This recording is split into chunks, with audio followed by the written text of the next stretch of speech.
Welcome back to the Stephen Knight Show. We're mind you all over social media, Facebook, Twitter, Instagram. Of course, our official website is StephenKnightShow.com. Rather watch, go on our YouTube channel, Stephen Knight Show. Please subscribe.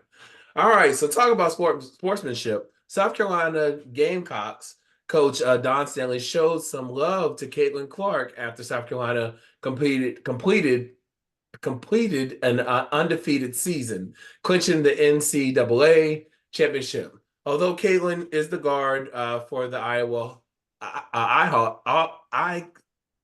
Hawkeye, excuse me, Don thanked her for lifting up their sport and sent her well wishes in the future of WNBA. Lenny and I were talking about this before we went on air.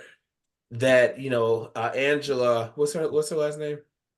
Which one? Reese, Angela Oh, Reese. Angel Reese. Angel Reese, excuse me, Angel Reese.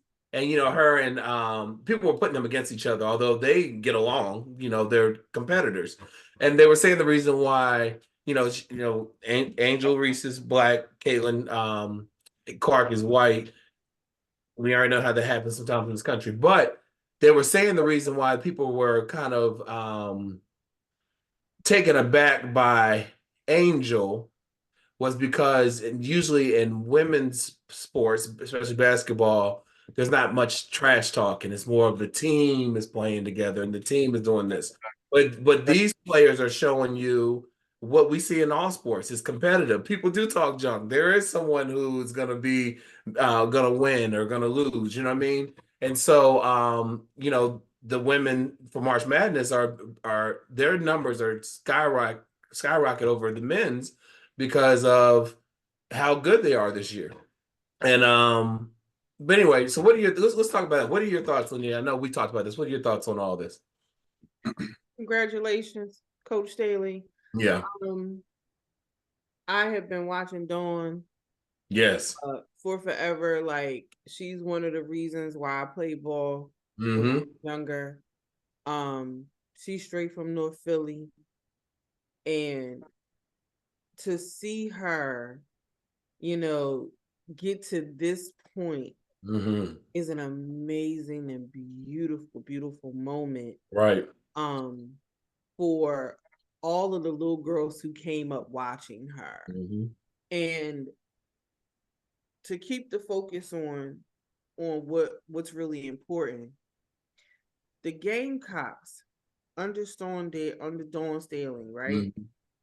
They played a total of 112 games between the last three years because they've won. Yeah. 112 games. They've won 109 of those games. That's crazy. 109 of them. Yeah. And they went 38-0 this season. And you got a championship. Yep. Where the much deserved. That's where the focus should be, period. Because that's what it is. Yeah. They and we're not gonna talk about once that tide changed during that game, how the ref was trying to be. We're not gonna talk about that. I ain't even gonna go into that. But it was a great game. And it was a great moment. And I'm so happy for Dawn. I'm so happy for her. One of the best point guards to ever do it. And just congratulations to South Carolina. Also, congratulations to Angel Reese because she's going to the League. Yay! Get it, girl, for all your haters. Right. Yeah. Brittany, what are your thoughts on women's basketball dominating the March Madness this year? March Madness this year. Usually, women, they get the lower ratings. We already know they're underpaid in WNBA, etc. What are your thoughts on now they're dominating? Like people, they're hitting numbers that they've seen before. I don't really watch sports, but I will say, like, I always heard from just, being in the same room, and I love reading the news, that college sports have become more entertaining than professional sports in a lot of ways, like with football and stuff like that. So I've definitely heard that. I do watch the news, so I've definitely seen all the trash talking with Angel Reese and stuff like that. I think it adds a little bit of appeal to the game when she gets into it, but it does seem like both Angel, Caitlin, and the team that won, congratulations, are all really great players. Yeah.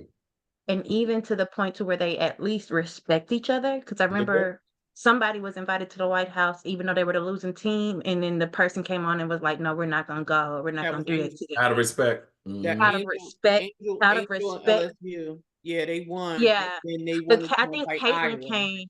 Yeah, Caitlyn came and was like, "I'm not going. Like, if I didn't win, I'm not gonna go." So it shows that she at least even respects Angel in the Mhm. sense of a player. So I mean, Yeah. like, I do appreciate that. Like, even though they're really competitive, they respect each other's craft. So Right. Right. Yeah. I mean, but I think all the extraness just adds to the fun of it. So Yeah.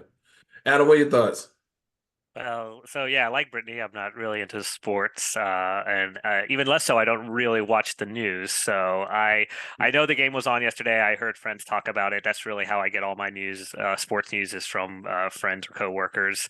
But yeah, I mean, I've heard good things. So I wish. I mean, the only. I mean, first of all, I had a friend who was a big Gamecocks fan. So they just knew Gamecocks were going to win, and like Linnea said, basically undefeated. So this was kind of meant to be. And I am one of those people that are always suspicious about sports refs. There's always something going on here and there, and not it's not unknown in the sense that, like, even in the Jordan years, the refs skew towards him because he's the celebrity, he's the star, he's the one that's bringing people in. So it's kind of known in every sports league that you want to kind of cater a little bit to your celebrities because they're bringing in the money. Mhm.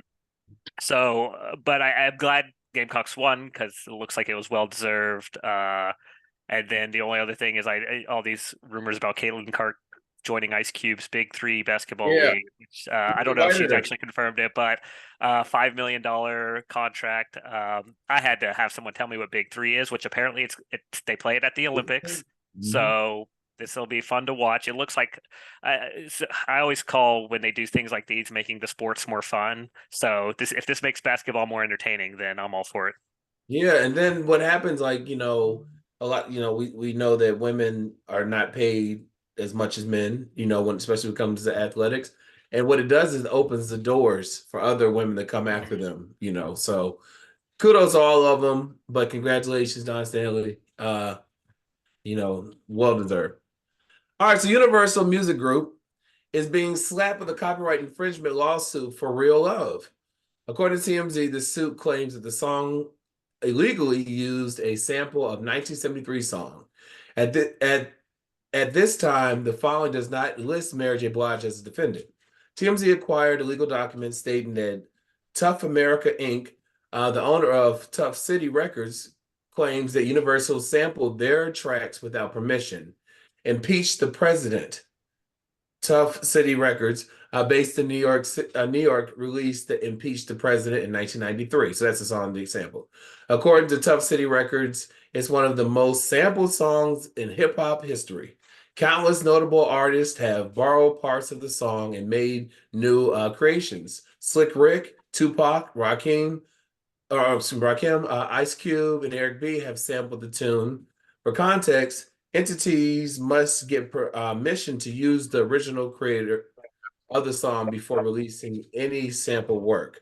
Tough America stated that they reached out to Universal Music Group to express their concerns. They claimed the record label ignored their alerts, so they're suing. Do they have a case? Brittany. I'm so confused. So they're saying this song, Impeach the President from 1973, is when they did Mary J. Blige's Real Love, sampled that track. And they're saying a lot of people have sampled that track and now they're suing. But when did Real Love come out? 91, 2? I thought the 80s. Oh, Feels like, oh, so do they have a case? What do you think? no, no, think this is no. I don't think it's viable or credible or whatever you should say. Like, I don't think so. Like, I don't know. It's but I feel like people sue you over anything. Like Angelina and Brad Pitt. Brad Pitt sued Angelina, now Angelina suing Brad Pitt. Like, everybody just suing people. Like, I think You could literally just go to claims court and sue somebody. So you get mad at somebody, just sue them at this point. Like, Adam, I think that sometimes people, when they get broke, they say, "Who can I sue?" What are your thoughts, Adam, on this? Yeah. Oh my gosh, this it's without knowing too many details, it seems like a whole can of worms. First of all, I think copyright law is a mess in general, especially when it comes to music and samples. And the biggest weird thing I noticed is why 30 years later the song wasn't new; it was a hit song. So what's happening now that all of a sudden you decide? And I think. Like Brittany said, people just like suing people, and it sounds like this company or this record label has a history of suing artists, and they're just like, I don't want to call them like patent trolls or one of those copyright trolls, but those type of groups that just sit there and maybe there is some justice due, and maybe the sample was long enough. And again, I don't know the law well enough to say it, but Right. this is just grasping for straws to go after anyone who who they can get money from. And they're not going after Mary J. Blige. Obviously, they're not going to go after the artist. They're going to go after the music group because that's where all the money Right. is, and that's where they can get the best settlement if they probably will settle with this. So I think it's annoying that Yeah. it's come to this, and this happens all the time, and it shouldn't. Right. Linnea, so what were they at when Real Love came out and was hitting the chart, top of the charts? What were they at then? It's always a good question when somebody comes out of thin air with a suit. So as you guys were talking, I'm looking up. I'm assuming the Honey Dippers are the group who did the song "Impeach the President," and like, I don't know what they look for when it comes to copyright infringement when it comes to music. I mean, I the know Honey Dippers. Yep. some similarities and stuff like that. So like, just like the beginning of it, you kind of hear that beat a little bit. But we are in 2024. Right. My son will be 32 years old, and Real Love came out when? Yeah, 30 years ago. So you wait. I always have an issue when people come from left field and they was always back in the back somewhere, and then you want to come up front. Right. But what happens is all you need is one attorney that say, "Oh, you got something." 1992, Real Love came out. Anybody can file a lawsuit. Let's keep it all the way funky. Stephen, we've had stories where they done sued the hot sauce people because they're not from Texas. Yeah. Who cares? Yeah. We've had stories like that. People are just suing out the wazoo. So anybody can sue. Now, whether or not they're going to win, I would love to know what the process is for trying to figure out, if there's similarities and if there's enough there to compensate monetarily. But just based off of what I just heard, I'm going to say not to where you're probably asking for millions of dollars. Mm-hmm. That's what I'm going to say. Yeah. You don't know. Mary wasn't a part of, securing any samples. That's not her job. Right. You know what I mean? You have to go to the source, which is Universal Music Group, because that's who they're supposed to secure those types of things. So, probably not. And this company's already lost a few times. I think a judge ruled there was a Jay-Z song that they said after a few listens they couldn't even tell. So like, if your case relies on the more people listen to the song, the less they recognize your original tune, then it's a kind of it's a weak case. Definitely. I think they're going down the list of New York artists. Yeah. They're in New York. I feel like that's what they're doing. They're going down. Oh, this one's big. This one's big. This one definitely. You understand what I'm saying? That's that's what it seems like, just based off of what I just saw. Right. I'm gonna need for y'all to go sit down somewhere. Right. 30. Okay. All right. Well, Gerard, go ahead. I'm sorry, Brittany. No, I'm sorry. I heard that like from another copyright lawsuit. It has to be like a certain percentage of the Of song the or the song. Yeah. beat is in there. Like Yes. they can't just say, "Oh, it sounds similar." It has to be like there are. It's like a certain amount of ticks or percentages of the Yes. song, like or whatever, has to be in the original and the copy part. Yep. So It has to be enough of it for it has to be enough. There's a word for it. I can't remember the word right now, but it has to be enough meat on the bone for someone to say, oh my God, perfect example. Cause I think, oh my God, oh, Robin Thicke. Mm-hmm. Marvin Because Gaye. I think Marvin Gaye's family sued him. Mm-hmm. yep, that is the one. That's where I Yeah. heard that from. And Like they have to have they a got certain something. amount of it. They got something from it. I don't remember how much it was, but it was like a certain amount of there is a particular word. Brittany is correct. There is a particular word when it comes to how much of it that seems so similar that you can't really like tell them apart Right. because once you blend them together, they sound like the same song. Mm-hmm. Mhm, mhm, Kind of something like that. You know, Ed mhm. Sheeran she got sued by one of his songs, and he won on the case because they were saying that there are only so many chords and notes Yeah. that you Your can. chords and your notes and Yeah. something else. Right. Yeah. Yeah. All Mm. right. Well, Gerard Carmichael, comedian, recently explained why he considers Dave Chappelle to be an egomaniac. According to Variety, the comedian stated that Chappelle didn't like Gerard's reaction to his transgender jokes. During a sit down with Esquire to promote his new HBO docuseries, Gerard Carmichael Reality Show, the writer revealed that his 2022 GQ interview sparked their beef. According to Gerard, Dave didn't appreciate that he publicly challenged his take on transgender people. Gerard felt that the 50-year-old's legacy should be based on his criticism of the trans community. Carmichael came out as gay in 2022, special Rothaniel. But since he is a member of the LGBTQ plus community, fans understand why Carmichael's takes particular offense to Dave's jokes. However, the producer may have been offended by Chappelle's response to his stand-up special. Dave called it the bravest special for 1996. The comic's statement implies that the set would have been groundbreaking decades ago, but now it's easy to proclaim one sexual identity. Gerard's disagreed and criticized Dave's alleged attacks on the LGBT community. In GQ sit down, Gerard said a popular search engine results were mainly Dave Chappelle's reported vitriol. Chappelle, do you know what comes up when you Google your name, bro? Carmichael asked as he shared his thoughts. That's the legacy. Your legacy is a bunch of opinions on trans shit. Gerard continued. He stated it was an odd hill to die on. Who the F are you? Who the F do you think you are? What do you do? The actor stated. Carmichael admitted that he was being cheeky in his commentary about Chappelle, but he said that Dave's jokes were played.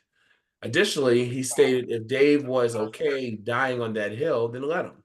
Furthermore, Gerard said that Dave Chappelle's naive no native isn't revealing anything about himself. He's removed from what he's talking about, and he's smarter than that and deeper than more interested in his thoughts. He took the F out of Dave Chappelle because he's egomatic, he stated. Gerard revealed that the legendary comedian wanted him to apologize to him publicly, but he said he wouldn't do it. That was kind of interesting. Adam, what are your thoughts on is there an issue here? Is it comics being comics? What are your thoughts? It's probably a little bit of both. I don't know. Chappelle, I think we're some of us are in the age group where we grew up on Chappelle's show and watched a lot of it, and the stand-ups and Robin Hood Men in Tights and stuff like that. So I think there's a little bit of that rose-colored glasses when thinking back about him. But I've watched his last few comedy specials, and while I wasn't offended by anything, they just weren't funny. And I just think he's kind of the old guard that's kind of lost his way, lost his touch. He's it's people want to pay to see him stand up, fine, but I think it's time for the new people. And I think also every celebrity has a little bit of that egomania because that's part Right. of the personality, and you're going to be famous, you're going to be adored, it's going to happen. So I don't think I think it's weird that Chappelle asked him to apologize for Publicly. that, because I don't think he should apologize to Dave Chappelle, but unless I misunderstood the story, I think Carmichael is. I haven't seen any of his performances. I don't even know if he's funny, but I mean, I see the ads on HBO all the time. So I think he's kind of the new guard moving in. And if this Yeah. is what people like, this is going to kind of be where things are trending. Yeah. Lanier, what are your thoughts?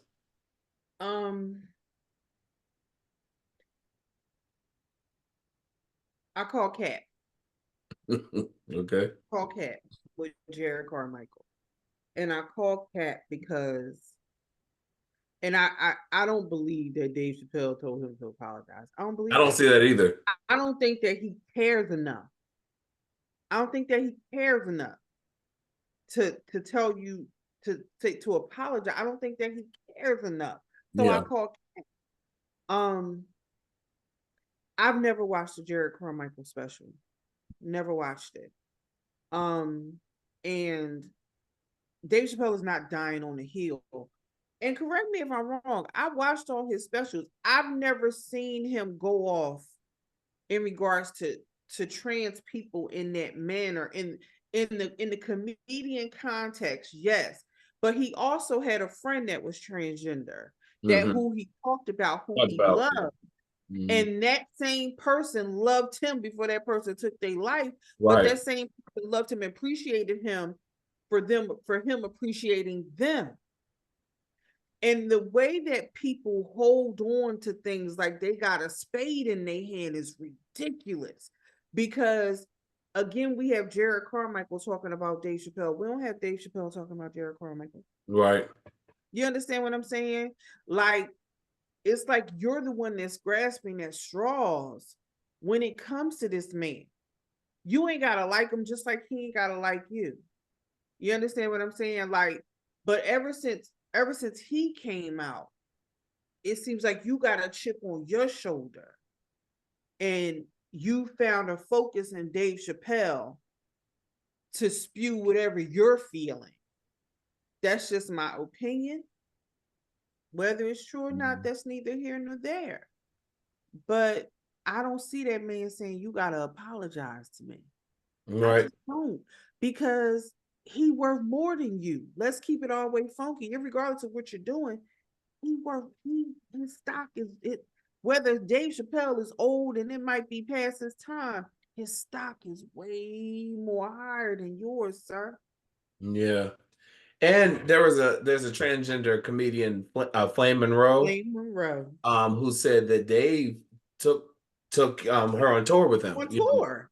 And it was always a positive experience. And there was I think that she said there was the jokes about the trans community, that she said she wasn't probably offended. She didn't think it was funny. But she said she told Dave that, and Dave appreciated it. It wasn't like there was like this vitriol. Yeah. But Brittany, what are your thoughts on all that? I don't see Dave Chappelle making somebody apologize either, because it just seems like he was one of the people that took a stance and was like, I'm gonna say my jokes whether or not they offend the community or not. Like, so I don't see him being that sensitive if he can stand in his own about the jokes that he says, because I feel like a lot of comedians get like endorsements and very much like Hollywood, and they stop. Kevin Hart, I was so disappointed in him. And so, like, I feel like they tread very lightly, like to offend people. And Dave Chappelle has always been one of them people that like it or love it. I'm gonna say what I had to say. And I saw like one of the recent ones, and it's funny to me. Like, I laughed at it. He's not like Chappelle show funny, but he's still funny to me. So I don't see him making anybody apologize. And I do still see him as funny though. And I think that That's the problem. Like, we get so like offended about everything that it's really, really hard to keep comedians comedians. Like, Yeah. Mhm. I love my Cat Williams and my Dave Chappelle because they aren't offensive and to the point where it's a little bit inappropriate. I have dark humor, so like I need somebody to keep, me laughing. My humor is not for everybody, so No, y'all and can't take everybody. right, and I think there's some comedians that no longer want to do stand up because they feel like they'll be canceled. They And can't that's do Yeah, what like they do. we can't have everybody doing a Cosby show or like just a wholesome comedy. We need some, inappropriate people for the rest of us inappropriate people in the world. The thing about an inappropriate, and I will say the last Dave Chappelle stand up I saw, I think it was last year. I didn't really think it was that great. I think it was horrible, but I didn't laugh like I usually do. But Mhm. I do think that some of the funniest comedy is when you are offending someone, because Yay. there's always a little truth to it, and you're like, I can't believe that person said that. You know what I mean? So, but um, there's but we're talking about people who their job, right, right, is to take whatever experiences in their life or yep, whatever's going on in the world uh-huh, and bring it to the stage. You know what I mean? To bring laughter to people. And the world that we live in now, people are like Brittany said it, people are so sensitive and they jump on the selective outrage is just retarded. right, Ridiculous. I'm sorry, I said the R word. It's ridiculous. ridiculous, And it leaves people, especially comedians, feeling like, well, I can't say nothing right, because y'all want to jump on these trains of being offended, and you ain't really offended. You just jumping on the train. Somebody started that cancel culture thing, right? hmm, If somebody started it, that means, and I think there are certain people who don't even acknowledge or abide by cancel culture. right, You understand what I'm saying? Because that's the thought process that you have to. I got to keep it moving. I can't worry about that because that's not going to stop me from eating. I got to eat. I yeah, got family. I got to take care of things. I got to do what I got to do. hmm, So that's I it. feel like just because I laugh at a retarded person does not mean I don't like uh, special needs people. yeah. Like, it's not to offend anybody. It just might be that one instance is funny. Like, Brittany, and you I workshopping your routine right now? Right. You you know who so does an sorry. amazing routine? I'm assuming he still does it. Arnez J. He has a brother who is special needs, and he talks about his Yeah. brother. Yeah. You understand what I'm saying? Like Yeah. he's not talking about it in a demeaning or denigrated way. Tell me we don't like you. Like it's not, that's not what it is. And I could have swore I just saw it was a oh my god, it was a white boy. I'm sorry, he's a comedian. I forget his name. It was a guy and his brother in the audience, and his brother was in the wheelchair, and the comedian was going in on the brother on the wheelchair, but you know what I mean, he was not in a mean way. Right. And the brother in the wheelchair was dying, not literally, but he was Right. dying. You Yeah. understand what I'm saying? So, like I said, that selective outrage is what comedians are facing in this Right. cancel culture thing. And it's a shame. It's a shame because then it's like we're losing. I'm so happy I grew up in the era I grew in. I know. Cuss at me. Give me Red Fox. Give me Richard Pryor. Give Oh my me God. Eddie Murphy. Cuss. Let me hear Eddie all the Murphy cuss raw words. with the red leather With that jumpsuit red on. leather. Right. Give me all the Look, cuss Joe words. Rabbit's talking about her husband who committed suicide.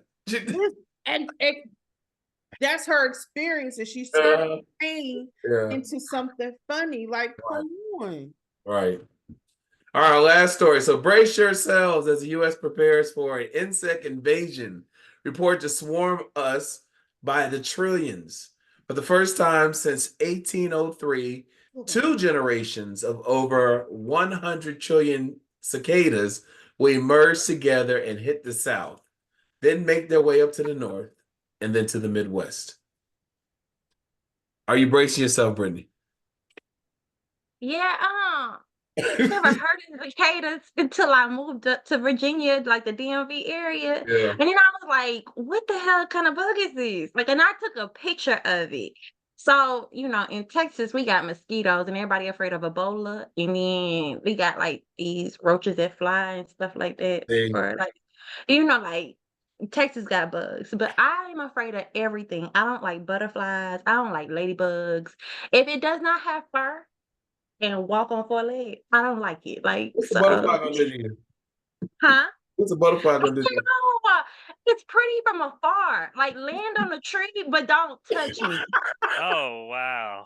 I won't kill it if it's away from me. But if it lands on me, we have a problem. So, but when I went up to DC, I had never seen anything like that. And luckily I had moved back to Georgia by the time they had We got some bugs out here in Georgia though. they do. I saw bugs I never when I lived in Virginia. I'm from Virginia. I saw bugs in Georgia I never saw in Virginia. Yeah, mine was in Virginia. I was in Henrico and I was living in these apartments up there. And man, there was this really big bug on my balcony. Oh my God. And I moved back right before they had like a cicada thing in 2020 or something like that. They had the biggest cicada Yeah. thing or something they had in a while. And I was like, thank you, Jesus. I would have died. Snow and bugs. I'm dying. Adam, have you braced yourself? I am now. I didn't even know I had to be afraid of butterflies, but Right. I am now aware. A couple of things. First of all, I have to agree with Steven. We got big bugs in Georgia when I lived down there, and these Yes. bugs could overpower you. So Yes. I mean, And yeah, they're smart. Only one time. I was like, yeah. How do you think they survive trillions of years or however long they survive? They know how to they know how to survive. But another thing is I'm not bothered by many things, but I swear every year they talk about a cicada, the biggest yeah. cicadas ever coming, and it's usually nothing. And I'm in the city, I'm like close enough to trees and a park and stuff like that, but we never saw anything. I never saw much in 2020. I probably won't see much this year. I feel like every year though, it's like the biggest population springing out of the ground and coming to Right. attack us. So Well, they had to blow them with the blow dryer. oh, really? Snow plow. Yeah. Well, I hope they're not bad because I like going outside. Right. And it's getting to grilling season, so I really don't want to deal with gross bugs all over the place. Right. Unless they're eating the mosquitoes. I don't think they bite. I think No, they don't bite. they're They just loud. cover everything, and so you can hear them crunch when you drive on the road. Oh my God. Right. Yeah, it's No. like that scene in Indiana Jones where the room is full of bugs and everything you step on is just constant cracks. So, I guess I'm now afraid. Thank you, everyone. You're welcome. Linnea, you ready for this? I mean, I feel like they really only migrate to certain areas. I know that like when they were last here, it was in a certain area, not even nowhere near here, and like people couldn't really go outside. Right. So I have not had the pleasure. I'm not a bug person. Now I'm not killing butterflies and ladybugs. Nia from Philly, they don't fear mud. Well, I'm from Philly. I'm from Jersey. My bad. But you're not supposed to kill a ladybug because that's bad luck. Bad luck, right? Because they're good luck. But aren't butterflies? That's good luck if they land on you. It's supposed to be good luck if they land on you. But I will say that. Now, I've seen some bugs. Now, for me personally, if I see a bug, I'm killing it to smithereens. I'm not gonna lie. Like you getting smeared on the wall. Like that's just how it is for me. So I'm warning all you bugs. That's what I do. I smear your light, like your whole carcass is smeared on the wall. Yeah. I like bugs. Right. And I remember one time when I was younger and I thought it was a roach. And I went to go hit it. It was big too. Water bug probably. And that thing started flying. Can I confess something? Yeah. I can't kill bugs. Like I don't like the crunch. So I save them till somebody else come around. Like I leave them in the room and I save them till somebody can come save me. Like I'm the kind of person that will give them the room. Like I can't kill the bug. I can. I go on a mission like Mission in Action. What's the movie? What movie Mission called? Impossible. Mission Impossible. I had one. It was a water bug that ran into my closet. I couldn't find it. I fumigated The whole thing. and I waited and I saw it coming out. Drunk. I said, Absolutely. "Fire." Absolutely. Now Steven wearing bug infested Right. spray like it's I was about to cologne. say, I hope you took your clothes out at least. I didn't have time. There was a mission. I had to get a mission. You gotta do what you gotta do. Exactly. I think what they said about him at work the next day. Yeah. Yeah, no, Exterminator. I'm good. That's a good question, though. At what point do you give up that search for a bug I that can't. runs off? If I knew, I mean, really? I know you I'm in getting there. bleach. I'm getting spray. I'm getting all kind because bleach is your best friend. Yeah. About to be bleached up out of this joint. Yeah. I'm telling you. I'm I telling leave you. the room. I will spray perfume down till the bug can't walk no more, and That's I will leave him there. Leave him there till somebody can get him. Like I will put lotion on it just so it can die. You Brittany need one is of those not little things allowed. where they pick up leaves or trash, and you just pick them up and throw them away. Right. Brittany's not allowed to. Nah. We can't trust Brittany to kill a bug. No, we can't. So we have to agree that if we're all together in the same place and a bug shows up, Brittany is responsible for killing it. And if Right. we kill it, we're gonna have to kill her. I think when the bug apocalypse happens, she's the first to go. She's the first She to go. is gone. We are not depending on her for anything. I had my son. I was taking him to school one morning, and we were in Texas, and it was early in the morning, right when all the bugs are out and it's still dark and cool and stuff like that. It was this huge bug on my door, and I said, "Bug," and he stood there. He did not move. I politely closed that You door. probably On know his him name was outside Bug. with the bug. Him outside, the bug outside. Went back in the house and closed the door. I can't. You probably know his name was Bug. Yeah. He didn't move fast enough for me. Well, listen, we'll leave it there. Thank you all so much for the hot topics. Adam, I'll see you in movie reviews. Ladies, I'll see you next week. We're right back after this.